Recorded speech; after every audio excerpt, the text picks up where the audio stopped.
Hi, daily fourth graders. This is Miss Coach. I hope you all are doing well. I will be reviewing Esperanza Rising chapters 2, 3, and 4. Now, we've read chapter 2, and we learned that unfortunately, Esperanza's dad was murdered by bandits the day before her birthday, at the end of harvest time. Now, in chapter 3, Las Papayas, which means papayas, they have their funeral, they have Papa's funeral, and Tio Luis and a lawyer come to discuss who would own El Rancho de las Rosas, which means the Ranch of the Roses, Papa's ranch.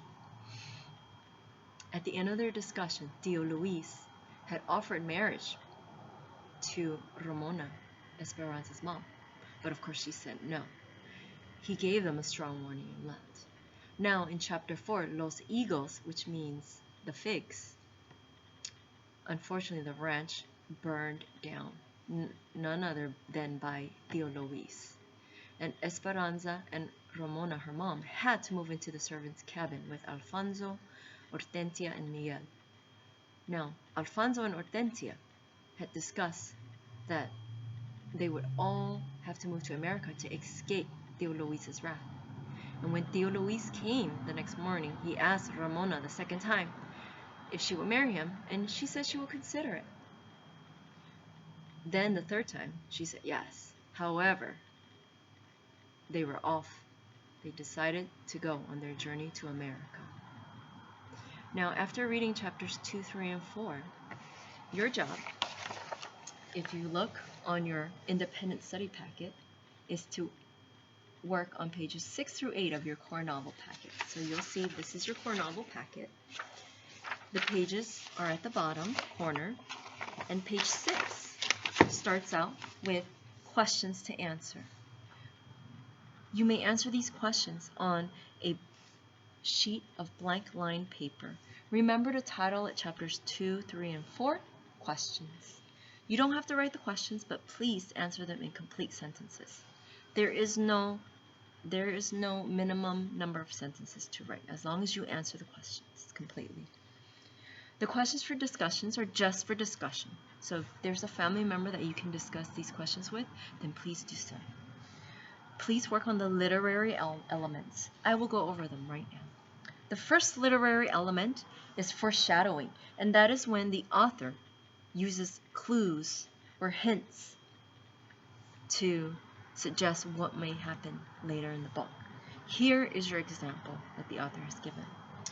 Esperanza pricked her finger on a vicious thorn. Big pearls of blood pulsed from the tip of her thumb, and she automatically thought, bad luck.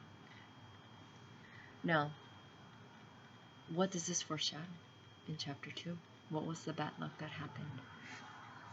The second literary element is symbolism, which is, we've covered before, which is a person, object, or event that represents an idea or set of ideas. So my question to you is, what did Esperanza's trunk symbolize? You can find it on page 52. What did its destruction symbolize? What does it represent? The next literary element on page 8 is simile, and we did cover simile. Remember, simile is a figure of speech where two unlike objects are compared using like or as. Right? So remember, Miss Coach was as angry as the Hulk. So here is the example for Esperanza Rising. The flames ran along the deliberate rows of the vines like long curved fingers reaching for the horizon, lighting the night sky. So what is being compared? And what mental image does this create? The fourth literary element is metaphor. We also covered that as well. And it's another way to compare two things. So here's your example. Esperanza's smile faded, her chest tightened, and a heavy blanket of anguish smothered her smallest joy. What two objects are being compared? Why is this an apt comparison? Okay, so why is this a useful comparison? Okay, what kind of effect does it provide? Now, the last literary element is personification, which is a writer's craft, is a writer's move. A writer uses personification to bring to life non-human objects. Okay? So here's your example. He gently touched a wild tendril that reached into the row as if it had been waiting to shake hands. Okay? So what is the object that has been given human qualities? Okay? How does it convey Father's feelings, Papa's feelings about his vineyard?